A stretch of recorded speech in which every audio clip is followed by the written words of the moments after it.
Olá pessoal, tudo bem com vocês? Meu nome é Maria Cardoso, sejam bem-vindos a mais um episódio do Citalks. Olá pessoal, Marco Cardoso, sejam muito bem-vindos ao Citalks, mais um episódio especial para vocês. Especial, iremos falar sobre um tema de grande relevância, então, apresentando um pouquinho do nosso convidado. Manda bala, né? Educação. Educação acho que é um dos fatores primordiais para que o Brasil se transforme. E hoje, especialmente, né, nós vamos ter duas gravações com dois grandes CIOs, CTOs desse mercado. Perfeitamente. Nosso convidado de hoje é um líder com 30 anos de experiência em TI, sendo 20 em cargos executivos, e um especialista em transformação digital, doutorando em inteligência artificial e certificado PMP há mais de uma década. Ele liderou projetos estratégicos como Data Center, CRM, ERP e BI, reconhecido como executivo de TI do ano em 2018, né? Atualmente, ele está como CTO na Exame Sampo, sempre em busca de inovação e excelência. Ele transforma desafios em grandes oportunidades. Bem-vindo, Marcos Sanches. Muito obrigado, pessoal. Obrigado, Maria, Marco Cardoso, pelo convite. É um prazer estar aqui com vocês hoje. Nós que agradecemos, meu grande amigo, de estar aqui com a gente. Bom, Marcos, falando de educação, mas vamos começar entendendo a sua história. Do primário. Né? Do primário, exatamente. Boa. Onde que foi sua infância? Mas é engraçado que a minha história com TI começa no primário mesmo, né? Porque eu comecei a fazer curso de computação na época com 11 para 12 anos de idade. Né? Eu comecei a programar em DBase lá atrás, né? Trabalhei com Windows 3.0, que nem era sistema operacional ainda, né? Pra quem consegue diferenciar o ambiente operacional do sistema operacional, nem era. Era DOS. Fósforo verde. Fósforo verde, né? PCXT. 4.77 MHz. Tinha os monoblocos ainda. Então eu comecei cedo, né? Minha infância começou aqui em São Paulo, né? Eu era pequeno aqui na Zona Leste, ali, Carrão, Tatuapé. Mudei até que eu fui para Guarulhos, né? Me formei lá. E aí, com 14 anos, como eu fiz esses cursos e gostava de programar, 13 para 14, meu pai me deu um computador e com 14 eu comecei a fazer curso técnico. Né? E já na escola onde eu estudava, né, fiz o primeiro ano técnico, eu já tinha bagagem de programação, comecei a programar em Clipper, em C. E aí eu fiz um desafio pro dono da escola e falei, essa apostila aqui tá muito ruim. Ele falou, tá ruim, faz melhor. Né? E aí eu fiz... Antigamente as coisas podiam ser assim, né? Na lata, né? E aí eu fiz a apostila, fiz uma nova apostila, aí comecei a estudar Delphi, VB... fazer a integração de Clipper com C e montar as apostilas da escola. Quando eu estava no terceiro ano do colegial na época, né? Não era ensino médio ainda. Eu estudava de manhã, dava aula à noite e estudava com a apostila que eu criei. Né? Um parênteses aí.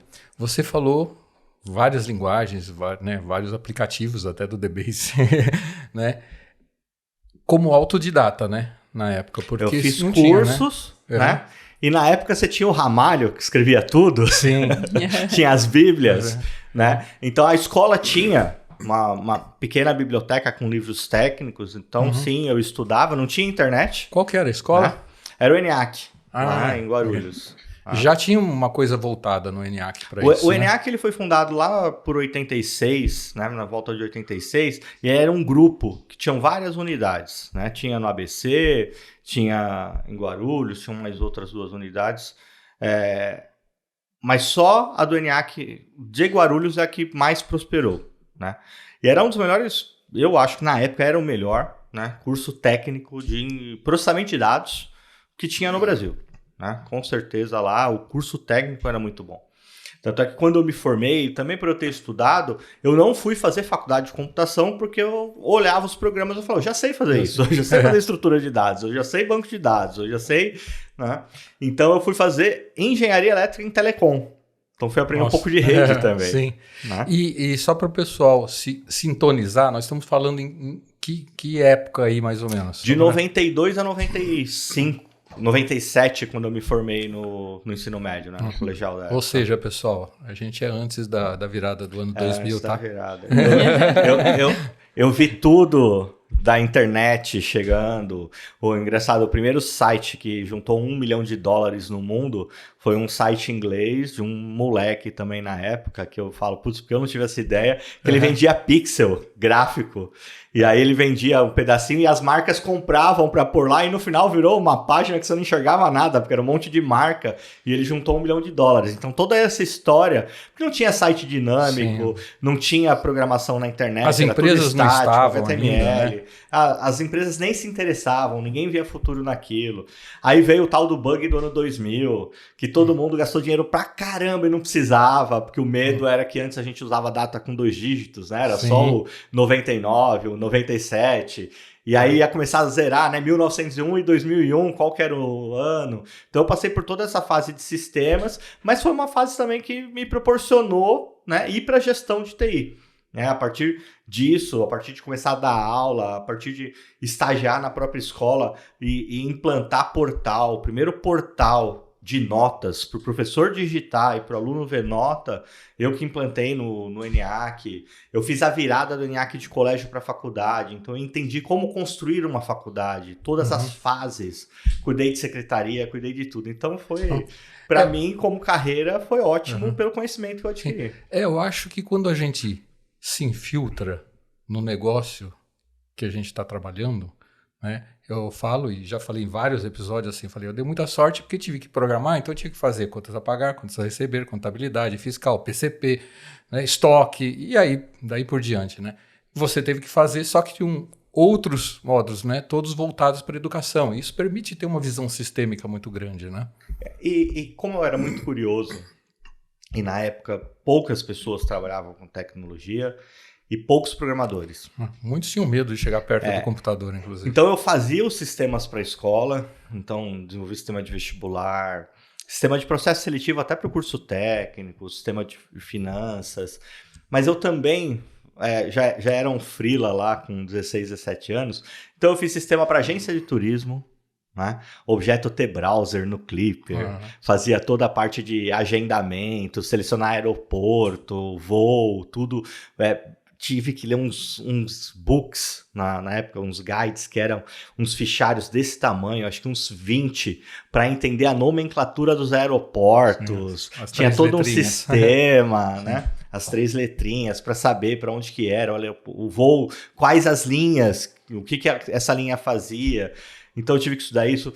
Tive que estudar seguradora, para entender os reportes de seguradora, o que fazia seguro, o pessoal precisava de relatório, precisava de tela para começar a digitalizar, né? Não a seguradora, mas as corretoras de seguro. E tudo isso como freelance. Então você, de uma certa forma, já era um empreendedor. Já era, né? já era. Mas o seu pai era empreendedor? Não, só para entender um pouco de onde veio esse viés.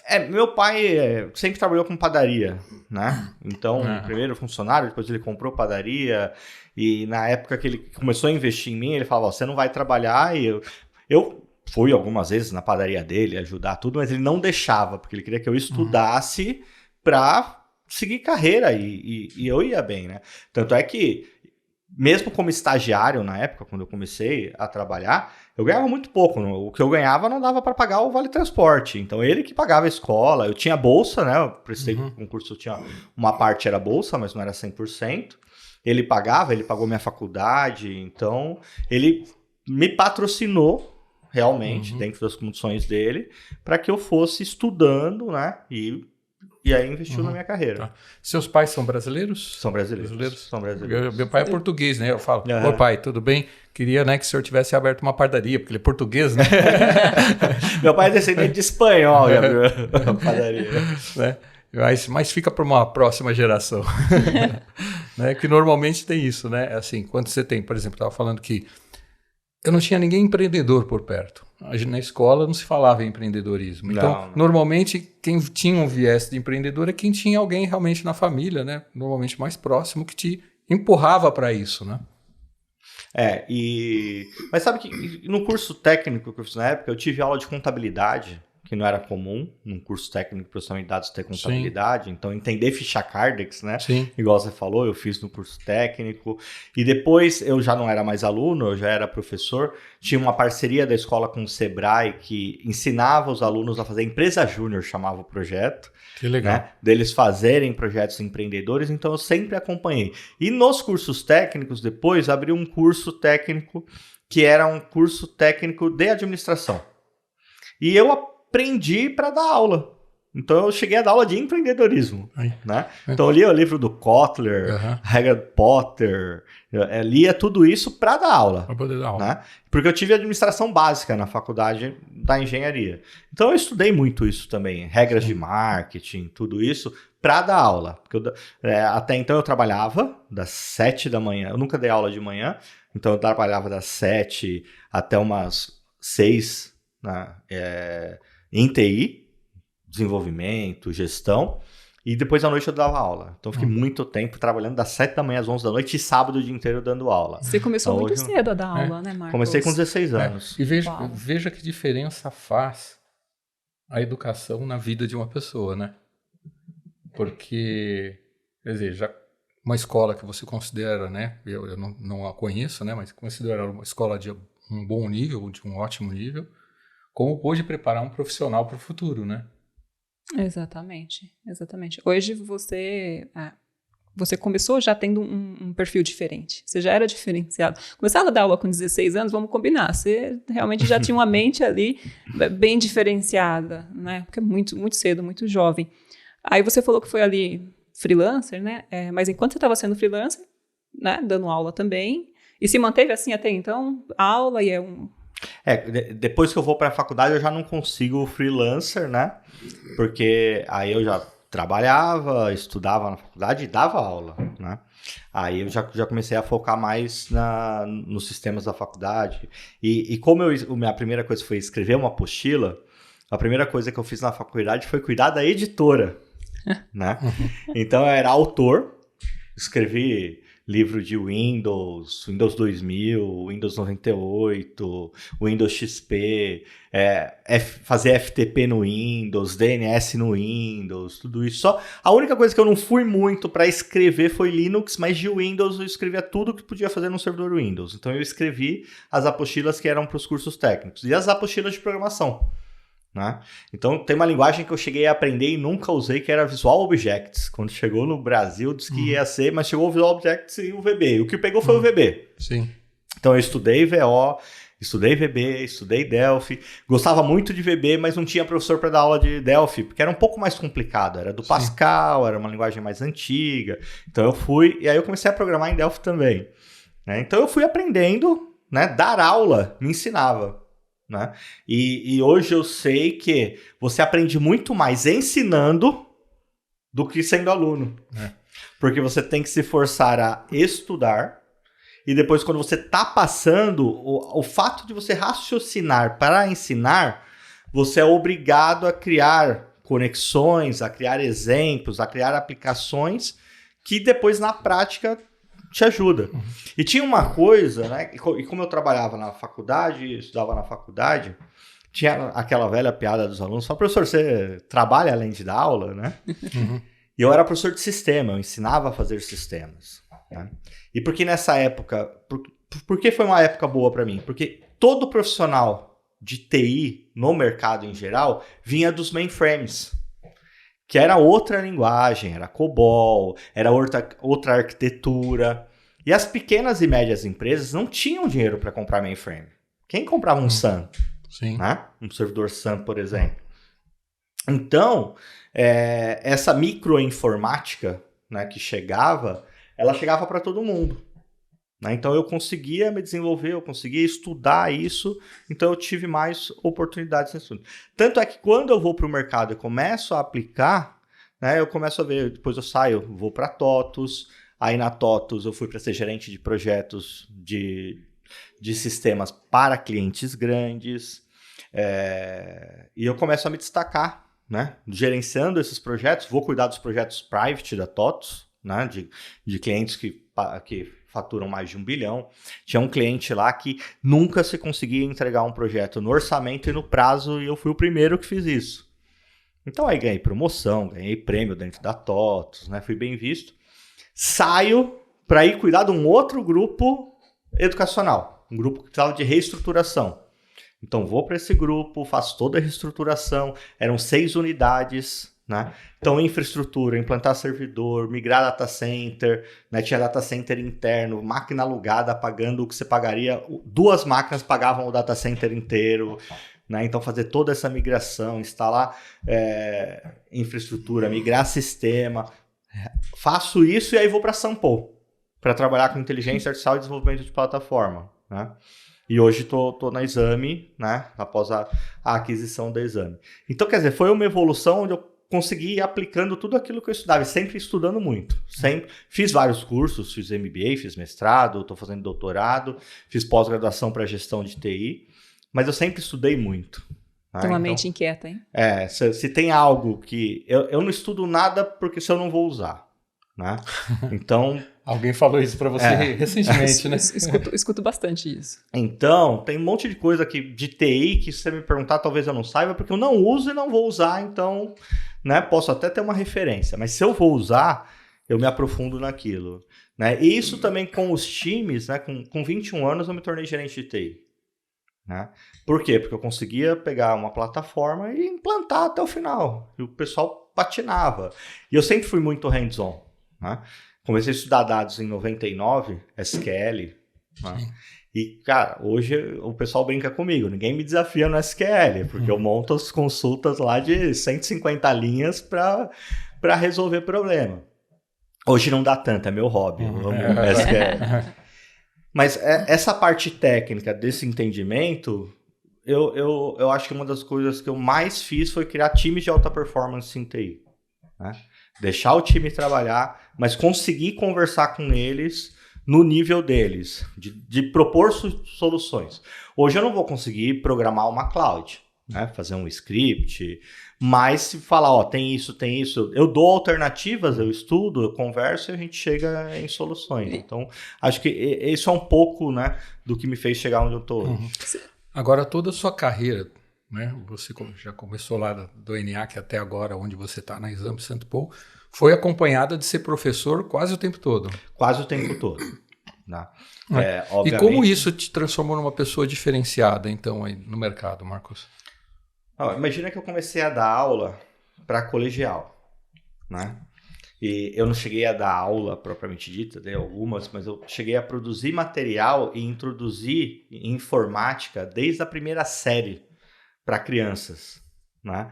Então, quando eu cuidei da editora lá no começo, eu introduzi dentro da primeira série, segunda série, terceira série, logo, que era uma tartaruguinha que a criança dava comando, vai para a direita, vai para a esquerda, se acontecer isso, faz isso. Ela escrevia lá, conforme a idade dela, né?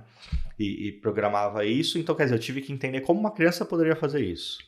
Aí, implantar Office do 6º ano à 8ª série na época, hoje 9º ano, o que para cada série era melhor? Criar um PowerPoint, criar um Word, fazer uma mala direta, criar um Excel, fazer uma fórmula. Aí você pega o colegial, pega o técnico, pega a graduação, pega a pós-graduação, MBA, que tem uma diferença de nível quando a gente vai para Sampo, a diferenciação do público do que você ensina numa pós do MBA é diferente, né? Para alguns lugares não tem, mas existe uma diferença, um nível. E hoje até dá aula para executivos, CEOs, conselheiros. Então você tem que aprender o público e como falar com o público. Né? E como introduzir aquele conceito para aquele público. Né? Então quando eu estou lá na USP falando com o meu orientador, eu estou falando de GNN, CNN, Machine Learning, Deep Learning, quantidade de hiperparâmetros, né? Como construir um algoritmo tecnicamente. Mas quando eu vou falar de IA para um executivo, não adianta eu falar isso. Sim. Né? É isso que ele está buscando. Então, o que a gente fala quando falam 200 bilhões de neurônios, está falando daquelas bolinhas do Deep Learning, mas explicar mais a fundo que cada bolinha tem um cálculo matemático vai fazer, não vai fazer diferença para ele. Então, entender, né, como você fala de um assunto complexo com públicos diferentes me ajuda na vida profissional. Então, quando você vai propor uma solução, e vai discutir numa mesa com o CEO, com o CFO, qual a solução que você vai desenvolver, você vai pôr ali didaticamente. Sim. Né? E às vezes até eu falo, tanto na aula quanto numa reunião, a gente simplifica tanto e cria umas analogias que alguém técnico que olhar fala, putz, você tá falando... Cara, eu tô falando de uma forma que ele vai entender, ele vai criar conexões do que a gente tá falando.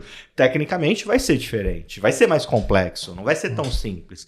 Mas não adianta você trazer essa complexidade que não vai ter fruto ali naquela conversa e você não vai sair com o que você quer. Então você tem que saber entender essa parte de gestão como estratégia, como escrever essa estratégia de tech, né, de tecnologia, e depois com o time técnico você vai levar para o lado técnico e fazer esse driver, né? Fazer essa conversão de informação de um lado para o outro, trabalhar esse dado e levar algo complexo de forma mais leve. Então você aprende isso na aula e você leva isso para a carreira profissional. E como fazer isso com você mesmo, né? Porque você é um líder hoje, mas você claramente é curioso, gosta de pôr ali a mão na massa, você é técnico, né? Também, principalmente. Sim. Profundamente técnico, né?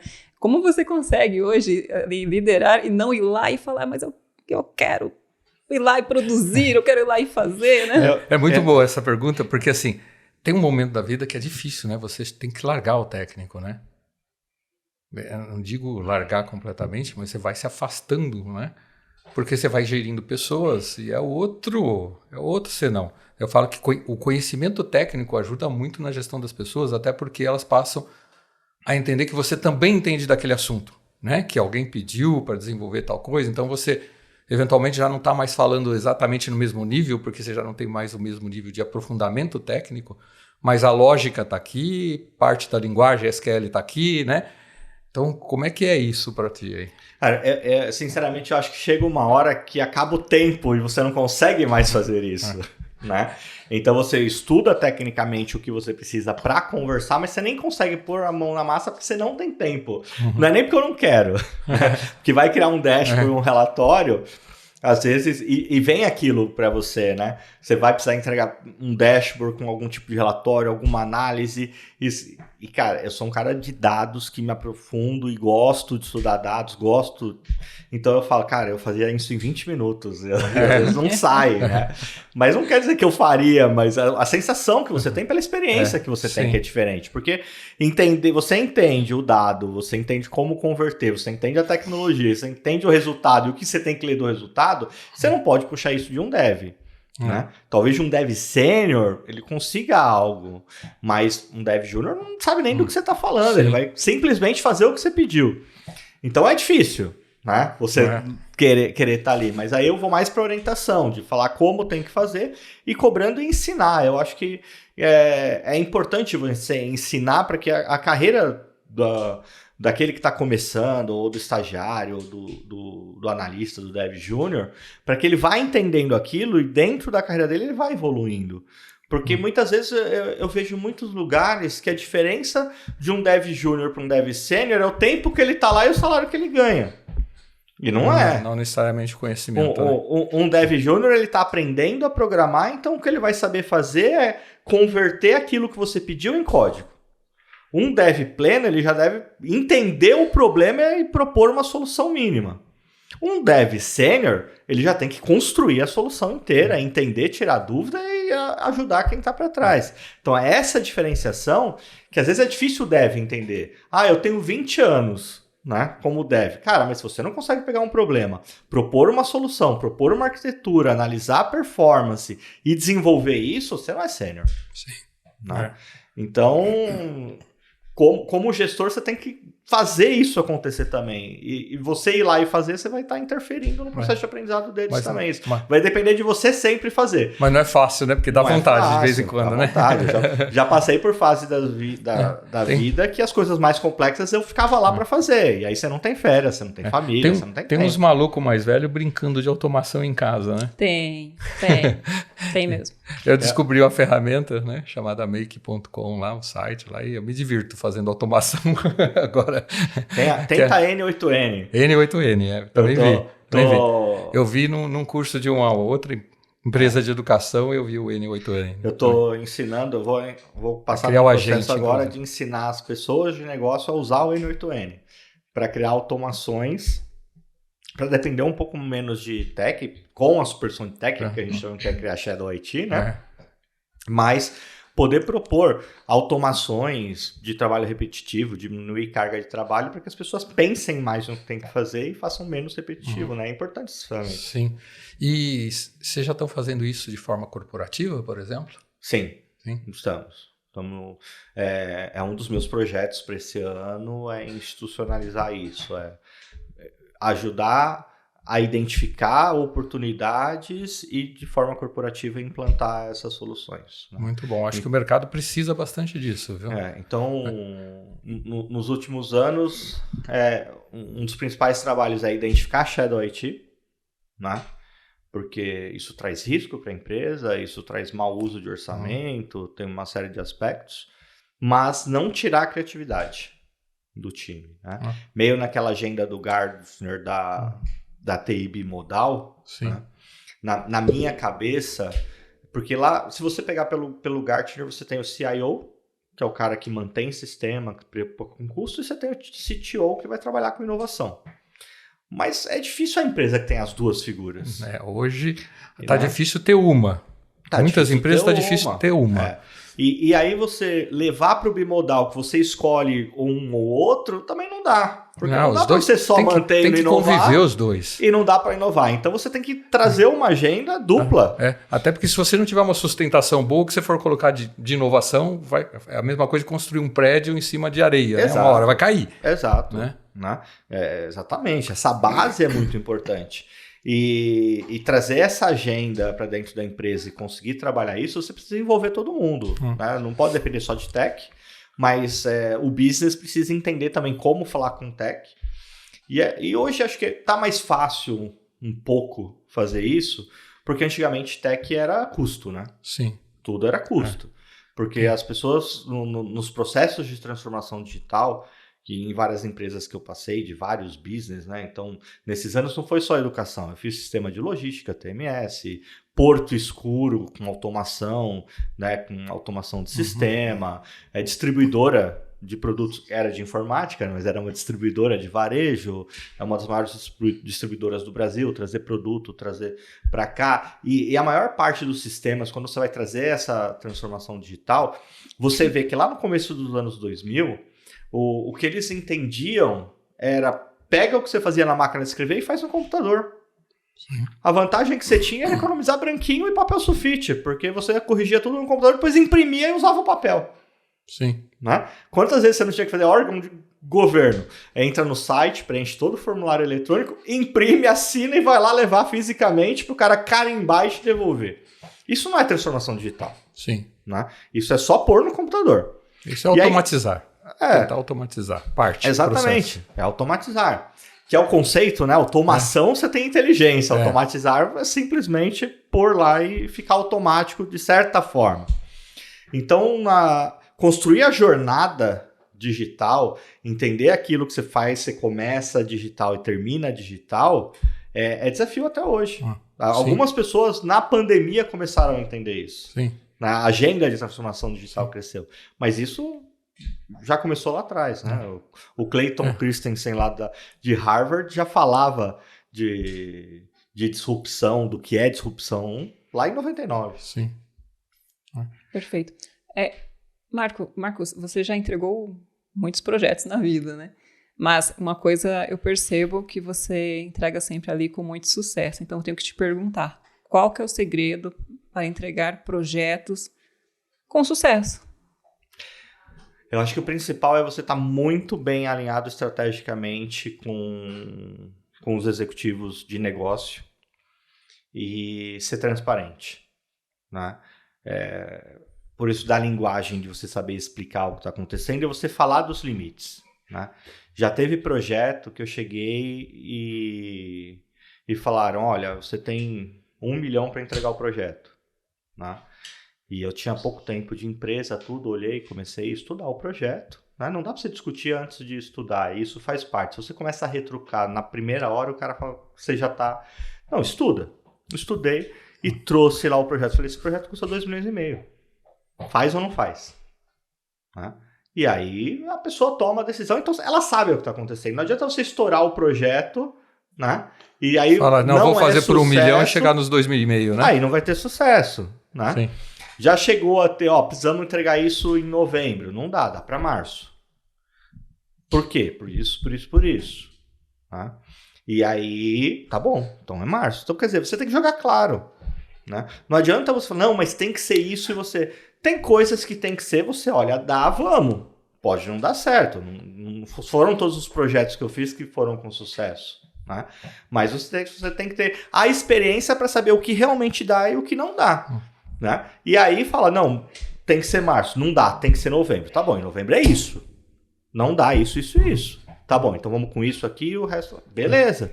Né? Então, essa conversa, essa transparência de falar o que acontece...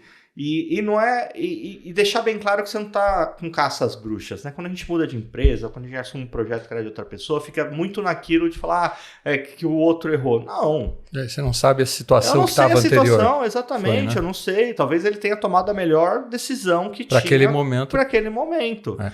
Então é isso, né? É tentar não culpar outros, né? Assumir a responsabilidade, o time ter certeza que quando ele precisar de você tá ali para ser uma barreira. Né? Então, o projeto não, é porque o dev errou tudo. Cara, eu sou responsável pelo dev. Se ele errou, eu errei. Eu errei por pôr ele ali, eu errei por não orientar, eu errei por intermediar. Então, manter essa relação e ser esse anteparo é importante. Né? Então, acho que é transparência para os dois lados, tanto para a tech, falar para o seu time da importância daquilo, né? Medir o que o time está fazendo, mostrar para eles que é importante medição, que não é porque você está ali, não faço microgestão, né? Então eu passo a tarefa e cobro a tarefa, né? Estou disponível a qualquer momento e transparência com a gestão, para saber exatamente o que está acontecendo. E pode ser que você fale que dá no meio do projeto, acontece alguma coisa, muda a situação, é parar e apresentar. Aconteceu isso. Errei. O status atual mudou o mercado, o dólar disparou. Já teve projeto que você começa lá com dólar a 3, o dólar vai para 5. Né? Falei que ia gastar tanto, não dá, mas a culpa não é minha, o dólar disparou, não tenho culpa. E aí você tem que parar e falar, não adianta você tentar remediar, trazer soluções individuais, a solução tem que ser de todos. Então, aí o sucesso também é de todos, com certeza. Sim. Agora você falou várias coisas importantes aí, entre elas, logo a primeira... que eu vejo muita dificuldade em muita gente de dizer, né? Seja sim ou seja não fale no primeiro momento, né? Receba e fale. Você falou, vou estudar, vou analisar. A gente pode usar outros verbos, né? Mas não dizer nem não e nem sim, né? Porque tem gestores que dizem não direto e tem os gestores que só dizem sim. Encontrar esse equilíbrio, não usar o não e o sim é muito importante, né? E existe uma coisa, quando você começa a trazer um problema, quando você começa, as pessoas automaticamente criam um mecanismo de proteção. Então elas tendem a se proteger. Né? E refutar algo faz parte do sistema. Então você precisa fazer a pessoa raciocinar também. Talvez você não fale o sim ou não, mas você já traga elementos do que você vai analisar para que a pessoa também analise. Então, ela já está esperando o que você vai trazer. Ela já vai tentar antecipar isso. Então, você já prepara a pessoa para aquela sua decisão. Né? Então, e tem casos, e já tiveram muitos casos, que a hora que chegou para mim, eu já sabia a decisão que tinha que ser tomada. Eu já sabia. E não tomei naquela hora, porque eu sabia que tomar a decisão naquela hora... poderia achar que, não, porque ele tá levando pro lado dele, ele tá com viés, não sei o quê. Então você tem que dar tempo para todo mundo mastigar aquilo, né? Sim. Dormir com aquilo. Então você leva elementos para que a pessoa pense também. Aí muitas vezes já aconteceu. De eu saber a decisão, não dar a decisão, e eu falar, eu vou analisar isso, isso e isso. Chegar na próxima decisão, a pessoa tá com a decisão que eu já sabia. Beleza, você tomou a decisão, vamos... Né? Não pode ter essa vaidade de porque foi eu que tomei a decisão, porque eu... Gostei dessa dica. Fala direto para a câmera. Você tem que fazer o quê mesmo? Que é colocar, né, na verdade, os parâmetros daquilo que você vai estudar. Da análise. Né? Para cada projeto você já sabe os pilares. Então, se orçamento é um ponto, se segurança é outro ponto. Né? Tem gente que fala assim, essa solução aqui é mais barata e mais rápida. mas daqui a um ano... Não atende a LGPD, por exemplo. Ou ela não atende aspecto de segurança ou de performance. Ó, se der certo, você vai sair de 1.000 usuários para 10.000. Essa solução não vai atender. Aí daqui a um ano a gente vai ter que mudar. E o custo dessa migração. E tudo aquilo que você já gerou aqui de inteligência que você tem que passar para lá. Você tem que medir tudo isso. A pessoa tem que entender os parâmetros que você usa para tomar essa decisão. Muita coisa vem da experiência. A gente já passou por isso. A gente já viu isso acontecer.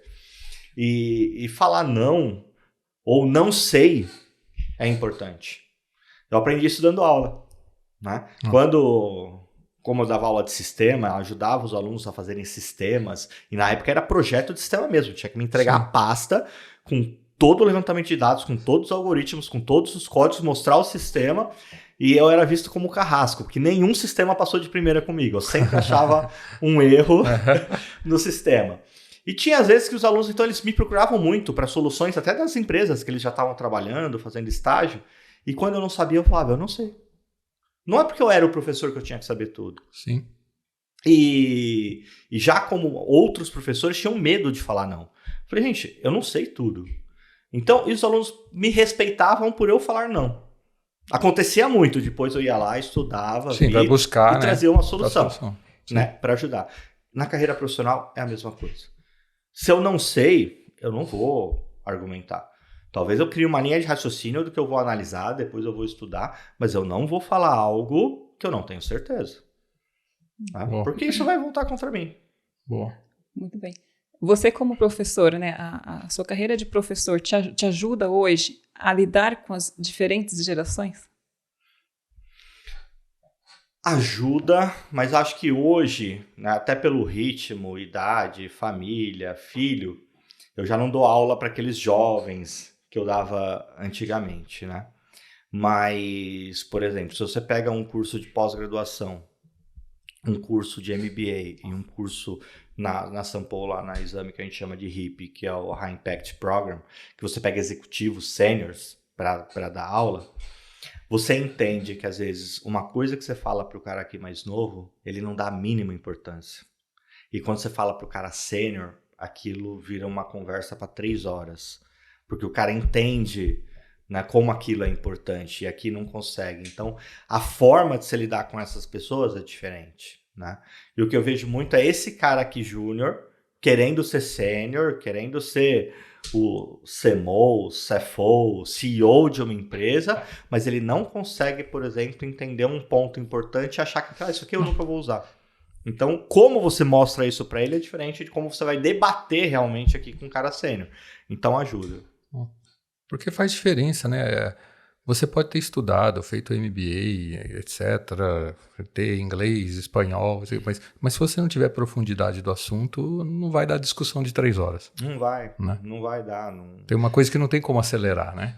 Exatamente. Que é o tempo de vivência em um determinado assunto. Tem cara que...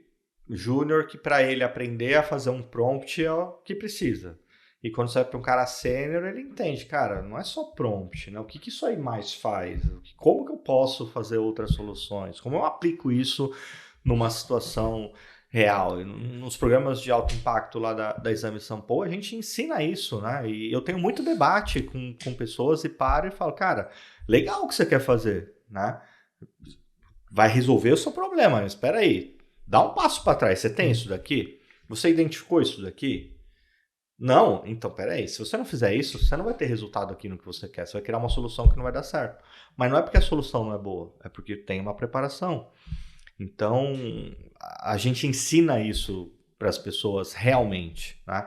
Não é lá e fazer um show de falar do DeepSeek, do ChatGPT. Né? Você olha lá, DeepSeek, ChatGPT. A discussão do momento. Sabe o que muda para o usuário final? Nada.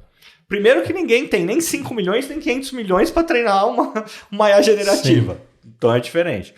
As pessoas não entendem o que é modelo e o que é base. Porque o ChatGPT é uma base maior. Então não adianta você fazer uma pergunta para um e para outro que o ChatGPT vai ser melhor. Mas será que o modelo por trás é melhor? Mas o que realmente impacta ou para um decisor ou para um cara que vai usar a tecnologia? Não é isso. Sim. Né? Então, isso é importante mostrar. Use os dois e faça a sua análise. Exato. Você tem que ver o que resolve o seu problema, que é diferente do outro. Agora, fazer a pergunta de milhões, Marcos. Como melhorar a educação através da tecnologia hoje? No nosso país, principalmente. E o que falta, além disso, de matérias, né? Porque eu falo assim, por exemplo, a gente falou de empreendedorismo, acho, tá? Porque como não é o meu ramo, mas fica só no achismo mesmo. Educação financeira, eu falo lógica, né? Eu aprendi lógica num curso de COBOL, né? De linguagem, que eu fiquei 6 meses aprendendo lógica, para depois pôr a mão no computador. Eu querendo entrar na sala do computador e estava lá só discutindo quais eram os passos ao meu acordar até eu tomar o café da manhã, né? E aí você via que tinha zilhões de passos para chegar até ali, né? Então, o que precisa ser incorporado na educação para que a gente tenha... Porque hoje é um problema, a gente tem uma falta de profissionais qualificados na área de tecnologia, além da falta em quantidade, também falta qualidade, né? Mas vamos lá, Marcos. Eu concordo com tudo que você falou que a pessoa precisa aprender, mas quanto de tecnologia você falou realmente que ele precisa aprender? Não, nada. É cultura. Nada, é cultura. É cultura. A pessoa precisa entender que o que ela provocação precisa, mesmo. O que ela precisa aprender não é a tecnologia. É o que está por trás. Então, por exemplo, o que me diferencia hoje num debate é o tanto de lógica que eu estudei. O tanto de algoritmo que eu tive que fazer, o tanto de problema que eu tive que desenhar a lógica de como resolver aquilo, o mapa de como resolver aquilo, para chegar na solução. Uma vez que eu sei, qual é a melhor ferramenta para eu fazer isso? Então é mais a lógica do que a ferramenta, porque senão você cria um cara que é muito bom, né, em Flutter, e aí você manda fazer React e ele não sabe. Porque ele não entende a lógica, ele entende a ferramenta, ele entende que aquele bloquinho de código faz isso, mas ele não entende a lógica que está por trás. Né? Então, falta isso. Cara, ninguém quer... Curso de banco de dados, qual faculdade que põe? Vê quantos alunos tem matriculado. O cara não quer aprender o que é uma estrutura de dados, o que é um NoSQL, uma rede de grafos. Ele não quer fazer isso, porque é difícil. E não dá fama. Mas o cara que sabe isso é o cara que está desenvolvendo as soluções. O cara que está fazendo lá o DeepSeek. Vamos lá, por que o DeepSeek saiu? Os Estados Unidos proibiu a China de comprar H100. O GPU top lá, a placa GPU top da NVIDIA. O cara que está programando lá, ele teve que ter uma solução de lógica para não depender do hardware. Sim. E a maioria dos programadores hoje já faz o programa e aumenta o hardware. Sim. Não, e o pior é que muita coisa hoje não se faz nem consistência.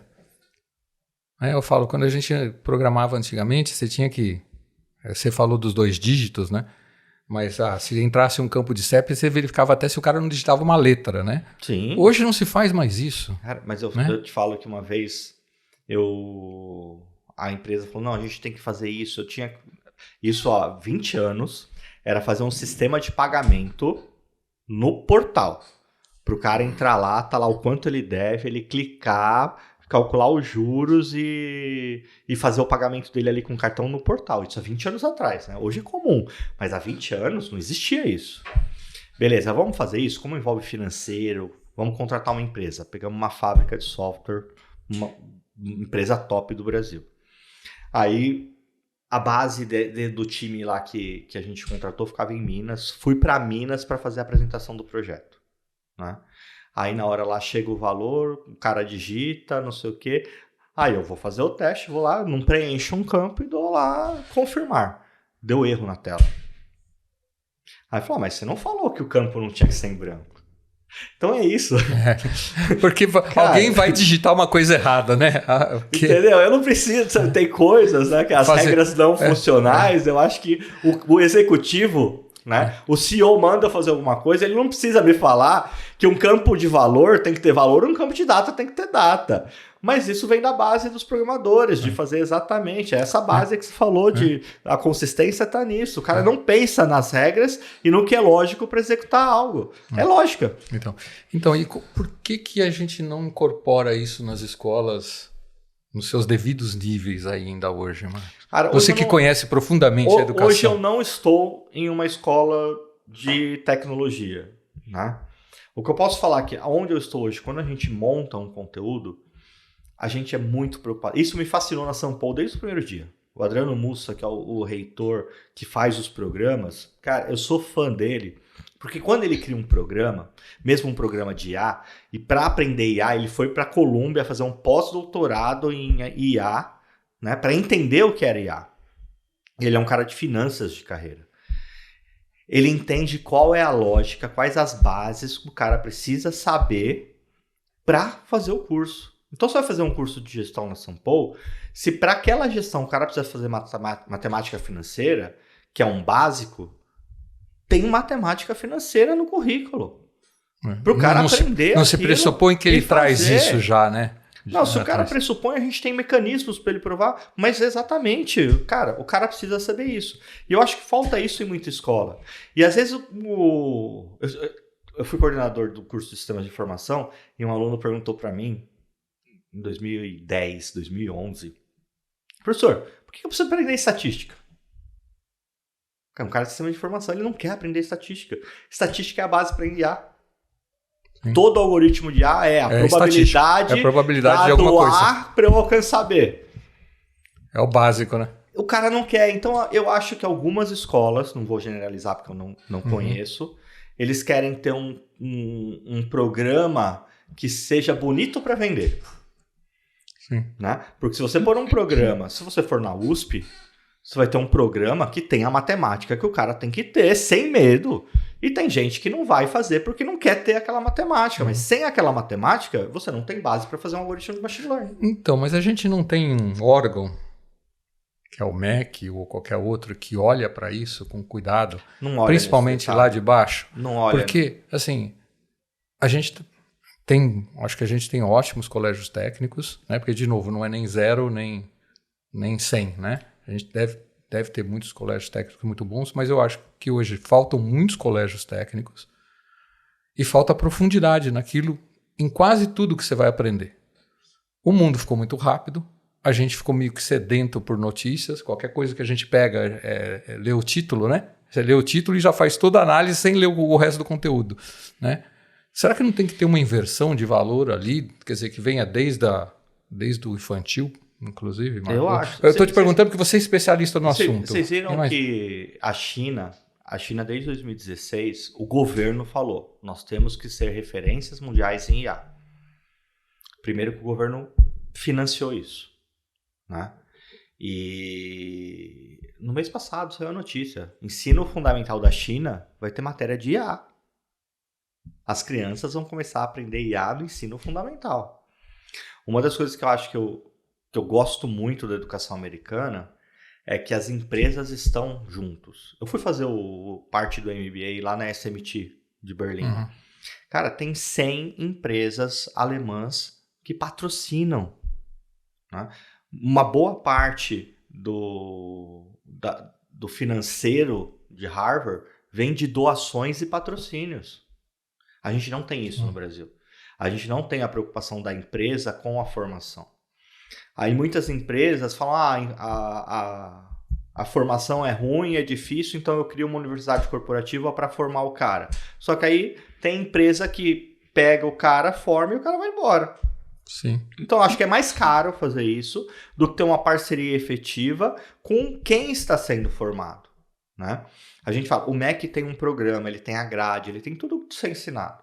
Né? Mas eu já peguei aluno em transferência de curso, quando eu era coordenador de curso, né? Acumulava isso também, que o cara tinha uma disciplina de estrutura de dados e quando ele chegava, vinha lá a estrutura de dados que ele teve e ele falou, não, professor, mas eu aprendi HTML. HTML nem linguagem de programação linguagem de marcação de texto, é um editor de texto. Editor de texto. Sim. Então, o conteúdo na sala de aula, ninguém está vendo. Né? E tem faculdade que está preocupada em perder o aluno, então não está dando o conteúdo que precisa. Tem faculdades boas de tecnologia, poucas. Né? As faculdades públicas, eu acho que falta um pouquinho. Né? É muito científico e às vezes não tão profissional. Né? Mas na lógica, o cara que é bom, ele sai e vai programar e vai fazer coisas boas, só que esses caras estão em centros de pesquisas avançados, estão no time lá da OpenAI, estão trabalhando para fora, né? Estão trabalhando para fora, estão indo para a Microsoft lá nos Estados Unidos, porque os caras são bons na base, na lógica, na matemática, e pega qualquer linguagem e vai desenvolver isso. E a gente perde esses profissionais. Né? Eu peguei profissionais bons que saíram de federais do país. Cara, os caras saíram e falaram, Marcos, eu gosto de trabalhar com você, sou seu fã, gosto de trabalhar aqui no LIT, por exemplo, né? Que aconteceu. Mas, cara, recebi uma proposta para ganhar 10 mil euros por mês. E como que você aqui dentro Esquece, você bate para um dev? Não tem como. Entendeu? O cara foi. Um cara que trabalhava comigo, que era um dos meus tech leads, cara, o cara tá na Alemanha, trabalhando lá, ganhando em euros, os filhos estão estudando gratuito, não tem como você combater isso. Então, os caras bons você perde, e são poucos, né? Mas é o cara que vai se aplicar na base, o cara que vai entender a estrutura, o cara que vai entender os porquês. Não é só tecnologia. Sim. Marcos, conta um pouco agora sobre LIT, Santipol e Exame, né? Tudo que está acontecendo de movimentação que você está vivendo agora, né? O que você puder contar aqui para a gente, é claro. Cara, eu acho que a junção de Santipol e Exame em educação não é porque eu estou no meio dessa negociação, mas é uma das maiores sinergias do mercado de educação, né? Porque a gente tem na Exame o maior portal de negócios do Brasil, né? Uma audiência absurda. Você tem na Santipol, na minha opinião, a melhor escola de negócios do país, né? Quando você pega a América Economia, a gente é o primeiro no Brasil ao cara que chega para fazer um MBA com nós e progride na carreira, né? E eu já escutei muito dos alunos, né? E eu fiz o MBA na Santipol também, esse de liderança, que fui para a Alemanha, tudo. O aluno, cara, eu fiz em tal lugar, mas aqui é diferente. Porque o cara é de mercado, o professor é de mercado, o cara tá preocupado em você aprender, a te mostrar o caso real, a pegar um caso e analisar isso de ponta a ponta, né? A gente tem na Santipol o melhor curso de conselheiras do país, só que a gente só atende mulheres, né? E isso é muito interessante, porque é muito difícil hoje em dia, né? Eu acho que deve ser talvez o único, né? Voltado só para mulheres, eu não me lembro de... Alguns já estão tentando fazer. Mas eu não me lembro de outros, não. Alguns estão tentando fazer, mas nisso, de trazer uma imagem. O nosso não. Quem entra lá para estudar, vai aprender, né? A gente não está fazendo isso. E a proposta da Exame é essa, é potencializar isso, né? Então a gente entra... numa audiência de mais de 20 milhões de pessoas por mês da Exame, podendo ter visão não só em São Paulo, né? A São Paulo atende vários estados, mas é mais São Paulo, né? E a entender, né? Todos os produtos de educação que a gente tem, a gente quer potencializar isso para essa audiência e fazer educação de qualidade, uma educação que a pessoa aprenda realmente, que a pessoa vá lá e não é para tirar o diploma. O certificado é uma consequência lá, mas ela vai entrar, ela vai estudar, ela vai aprender, ela vai aplicar e vai evoluir na carreira. Essa é a nossa proposta. A nossa proposta é criar comunidades, né? Criar comunidades. A BPW, né, que é esse curso de conselheiras para mulheres, é a maior comunidade de mulheres líderes do país, né? A gente fez agora a formatura da 15ª turma, a gente já está abrindo a 20ª turma e tem fila, né, por isso, porque quem vai lá, num depoimento, um marido, né, que é um executivo de mercado, falou, isso mudou a vida da minha esposa, é isso que a gente quer ouvir, né? Então a gente quer uma educação que transforme, realmente, né, não só para vender, e é o que a gente faz, né? Então, a gente tem produtos para todos os públicos hoje, então a gente abre o nosso portfólio, a gente está fazendo uma junção para aumentar a quantidade de cursos, mas focado em qualidade, focado em realmente ensinar, seja qual for o nível do curso. Perfeito. Né? Então, é uma sinergia, cara, muito boa, está dando muito certo, foi muito bem vista pelo mercado, todo mundo que eu encontro fala, cara... muito bom, né? Isso faz todo sentido e a gente potencializou as marcas, com certeza. Joia. E o LIT? O LIT, ele é uma das nossas marcas, é a nossa plataforma digital. Acho que é um dos maiores projetos que eu tive na minha carreira, né? Foi o que me levou a ser executivo do ano de 2018, né? Como vocês falaram na introdução. E quando eu recebi esse prêmio, teve um cara de uma grande... empresa de educação também, que falou, cara, eu já gastei mais de não sei quantos milhões e não consegui fazer isso, a gente queria fazer isso, parabéns. né, elogiando, ele viu o projeto, ele entrou. E aí, quando ele falou o quanto ele gastou, eu nem falei o quanto eu gastei, porque eu gastei muito menos. Né? Por causa disso de foco, sabe? De fazer isso. Então, o LIT, na pandemia, a gente teve mais de 200 mil alunos, 100 mil gratuitos. A gente deu bolsa gratuita para 100 mil pessoas para aprenderem.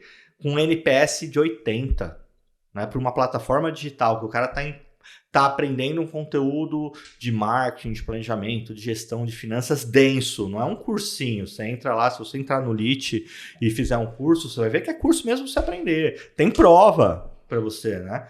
E para você fazer isso. Na época a gente tinha o Paul, né? Que era a inteligência artificial. Hoje tem para recomendações, tem ali na plataforma, mas não tem mais o assistente, porque o ChatGPT já está fazendo isso, né?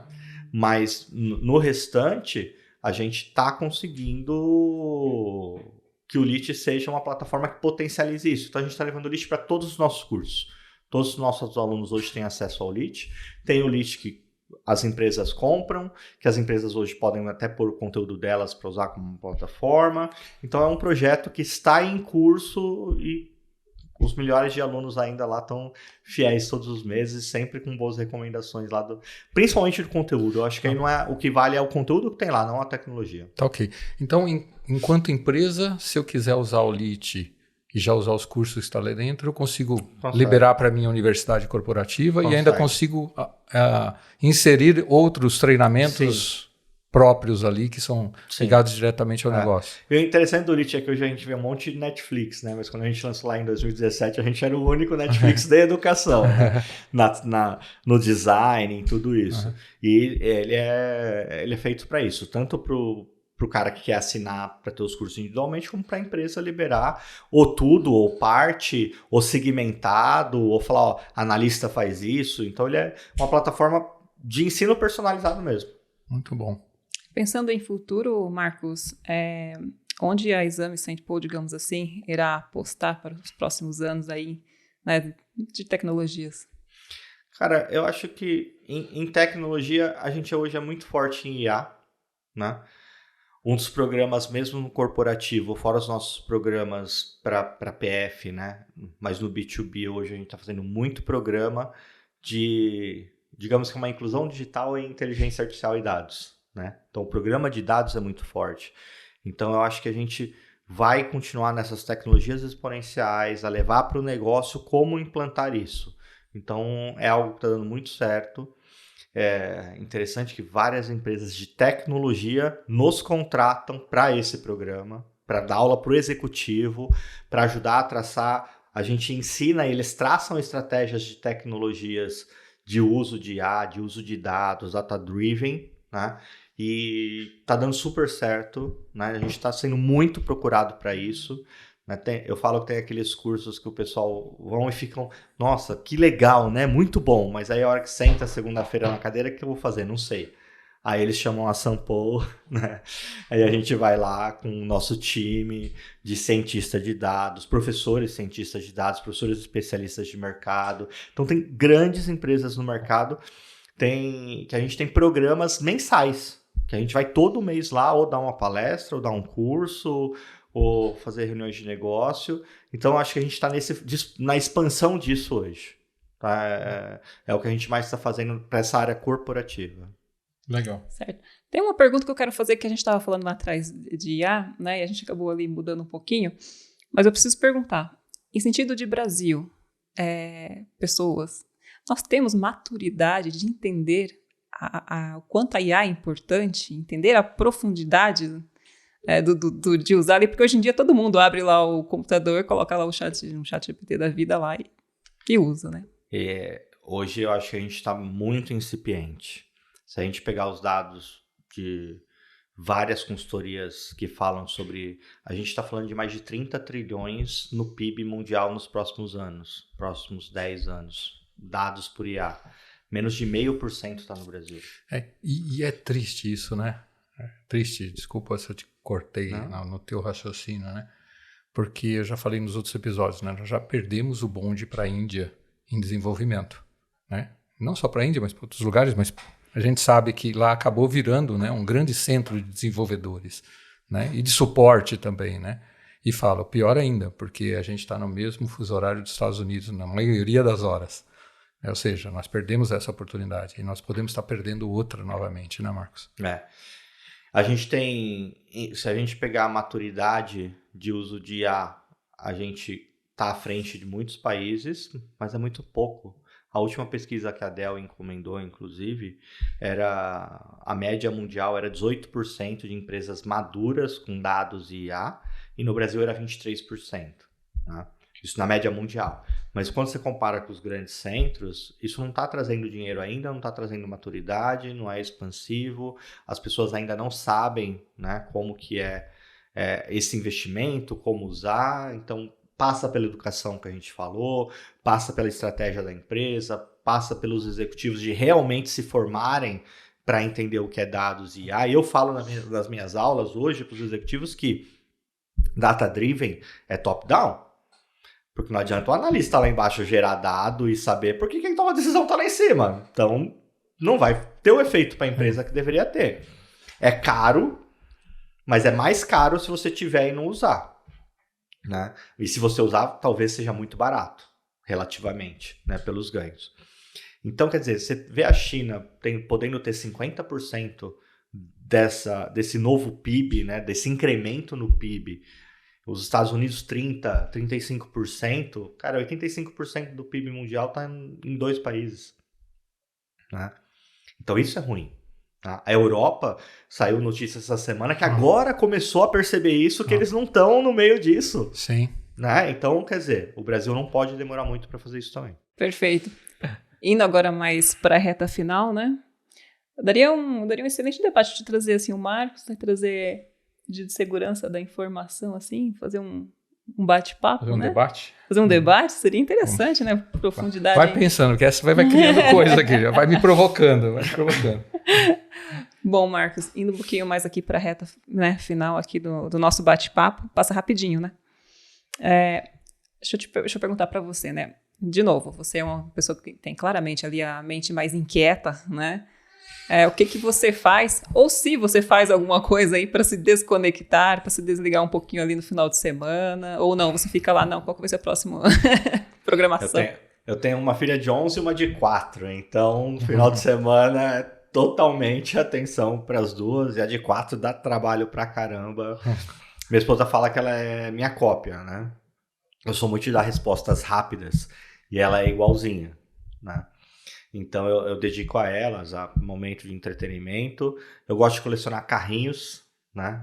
Então montei um painel de carrinhos lá, aí lotei, agora fiz um dobro, então agora tenho que fazer a outra metade. Eu gosto de pegar o carrinho. Tamanhos específicos? Não.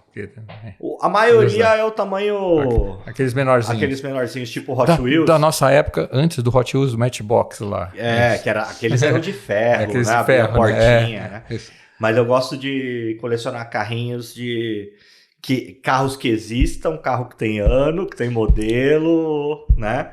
Que são referências. Então eu gosto de pegar o carrinho, de olhar aquele carrinho. Não é simplesmente comprar e pôr lá. Então entender a linha. Sou aficionado por Ferrari desde que eu era pequeno. Então eu tenho, acho que metade é Ferrari. Então os modelos da Ferrari, o ano da Ferrari, a cor específica da Ferrari. Então, me toma um tempo ali de organizar, de analisar. Quero saber se a esposa limpa esses carrinhos. Quem é que limpa esse carrinho depois, né? Né? De entender. E, cara, final de semana é isso. É sair, é passear com as crianças, né? Esse momento. E quando sobra um tempo, eu gosto de assistir o Corinthians, né? Aí sim. E assistir séries, né? Eu gosto bastante de assistir séries. Né? Então, é isso que eu faço. Recomenda a leitura? Cara, eu gosto... Eu leio muito variado, né? Como eu tô agora no doutorado, eu tô lendo muito artigo técnico. O último artigo que eu tô lendo ainda, porque artigo técnico você tem que ler várias vezes. Eu tô lendo um sobre recomendação usando redes convolucionais gráficas, né? para recomendação de artigos e conteúdos. Então minha leitura ultimamente está bem técnica. Né? Não, eu não entendi nem a frase. Imagina o conteúdo do artigo. Então eu estou tendo que avaliar 32 artigos. Então minha vida nos últimos 2 anos é ler artigo e preparar, porque eu preciso depositar minha qualificação até o meio do ano que vem para me qualificar no outro ano, para defender até o outro ano. Então, o tempo de leitura hoje está sendo leitura técnica e muita IA. Agora eu vou provocar o Marcos, que a gente não combinou antes. Marcos, a gente não vai fazer uma promoção do LIT, da Exame, pro pessoal que assiste o podcast? Podemos mandar uns cupons. Vamos pensar? Pro pessoal. Vamos fazer alguma coisa? Vamos fazer alguma coisa? Não tá jóia, pessoal, não estava combinado mesmo, tá? Qualquer coisa eu corto na edição. Não, a gente manda uns cupons pro LIT, vamos sim, tem os executivos que quiserem fazer nossos programas lá também, a gente consegue um desconto especial lá. Vocês estão ouvindo? Pessoal dos nossos grupos aí, né? Então se prepare, vai chegar. Muito bom. Marcos, você sabe como os seus pares, os seus times o veem? Cara, eu sempre me dei bem com o meu time. É difícil. Corintiano se dá bem, a gente é uma das coisas que foi um feedback que eu tive na TOTUS, né? Então faz mais de 10 anos, mas eu acho que isso leva ainda. Eu tive um feedback de um colaborador que está comigo depois da fusão com a Exame, ele está comigo há 3 meses, né?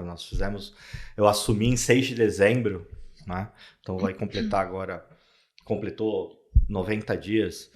E por esse meu perfil técnico e esse estudo, eu consigo liderar pelo exemplo e não pela imposição, né? Então, eu sou muito disciplinado no que eu tenho que fazer. Então, eu estou lá na empresa todo dia às 7h30, estou disponível, se acontecer alguma coisa, eu estou junto. Eu não viro as costas quando acontece algo. Então, eu acho que nisso eu tenho bastante feedback do time confiar em mim e sabe que eu estou ali, né? Então, às vezes eu não faço nem nada. Só de eu entrar numa call e ficar lá, eles já se sentem seguros de estar nisso. Então, e me vem como uma pessoa... Hoje, eu já tive fases que o pessoal falava que eu era muito arrogante, né? Só de me olhar.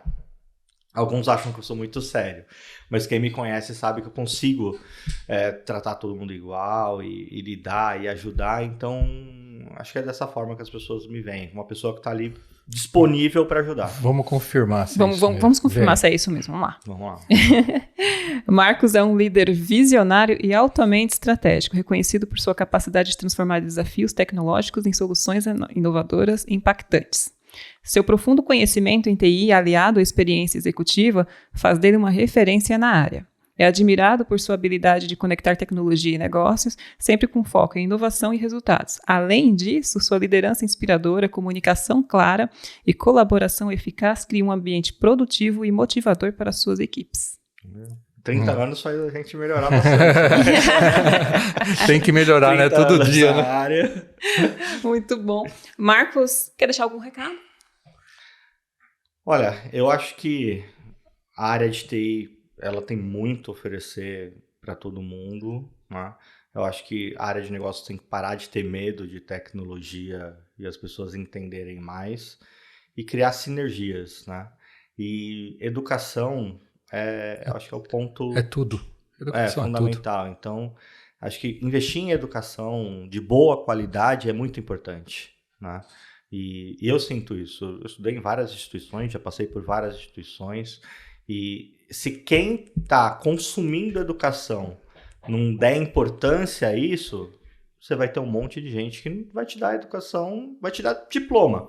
Mas o que você leva não é o diploma, é conteúdo, né? É importante ter diploma, tá? É importante ter certificado. Eu tinha uma visão contrária disso, eu achava que não, porque eu era muito autodidata, mas faz diferença, faz conexões, faz networking, lidar com pessoas, né? É importante, você entender pessoas diferentes é importante. Então, eu acho que investir nisso, em quem é de TI, investir, se já... eu conheço TI. Investe em conhecimento de negócio. Quem é de negócio, investe em conhecimento técnico. Não precisa ser o técnico bruto, mas de entender a tecnologia, não ter medo de tecnologia. É isso que eu digo, de não ter medo de tecnologia. Que também não é tão difícil assim, né? Não Principalmente é com as ferramentas de hoje, né? Exatamente. Né? E o ChatGPT ajuda bastante. Ajuda bastante.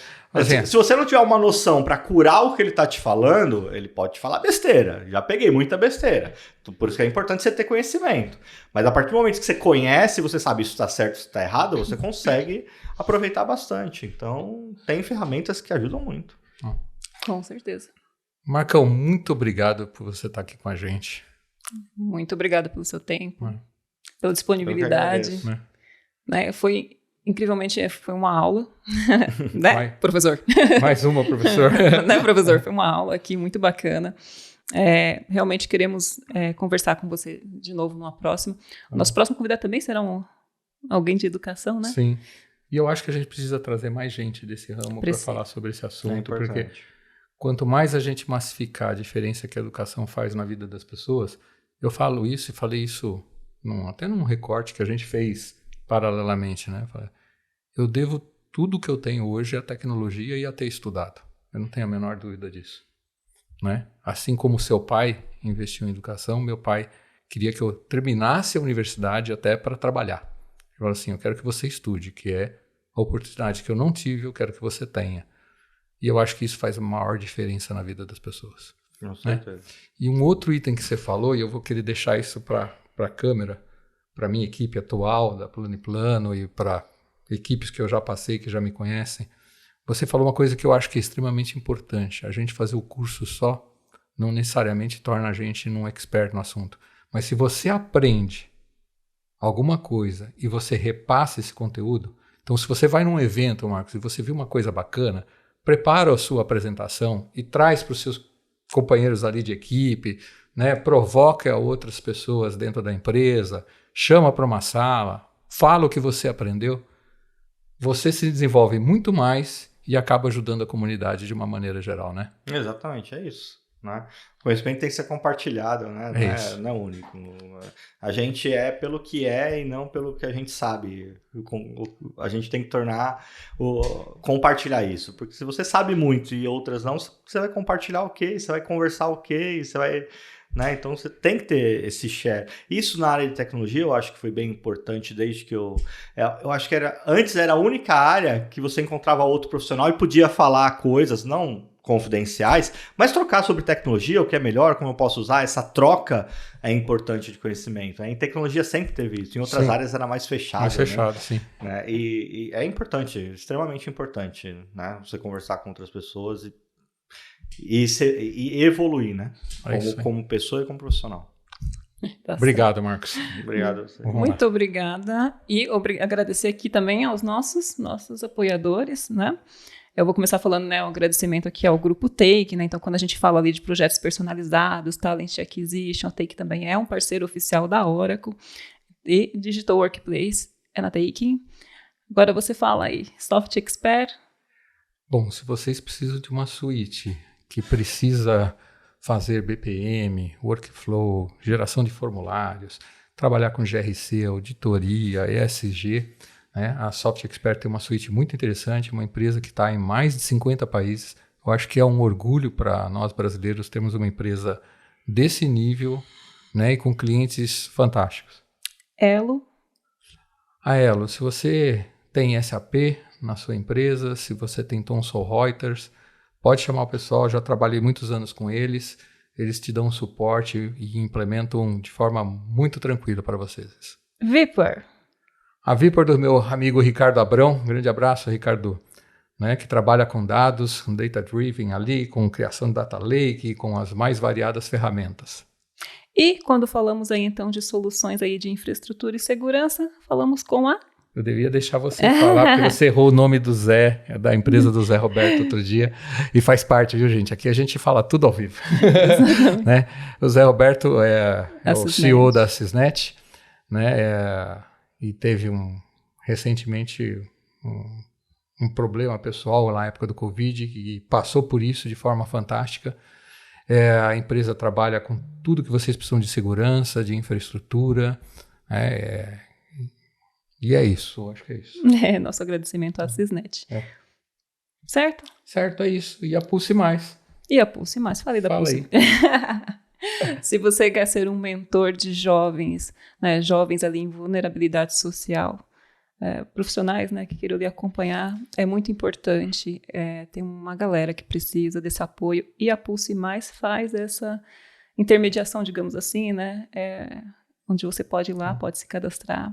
Tem um curso que faz, né? Então não é você simplesmente chegar lá e se tornar quero ser mentor, não. Você vai passar assim, por um curso. São muito competentes, são conhecidos, né, no mercado. É isso aí. Se você tem uma empresa também, apoie o pessoal lá. Marcos, essa aqui é uma lembrancinha aqui do nosso podcast para você. Agradeço, pessoal. Muito obrigado. Viu? Imagina, nós que agradecemos o tempo seu aqui com a gente. Até a próxima. Tchauzinho. Tchau, pessoal.